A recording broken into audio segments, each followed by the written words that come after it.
Pwede pala siya. Bali ma'am sir, eto naman po yung Quezon Island.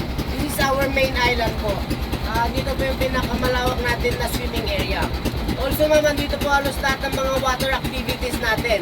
Like banana boat, jet ski, crystal kayak, hurricane. And also yung shortest zipline po natin ma'am, nandito na rin po. 120 meters po siya. And then nandito na rin po halos lahat ng mga canteens po natin and also mga tables and chairs.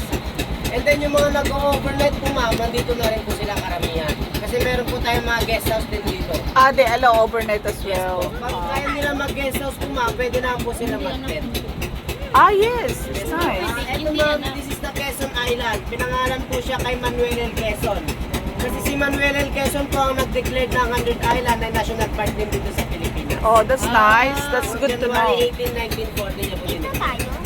No, anak. Pero hindi ko po alam kung anong oras. That's Quezon Island. Sa dami na lang po natin. Hindi, anak, hindi. Dadaan lang tayo. Hindi na tayo bababa.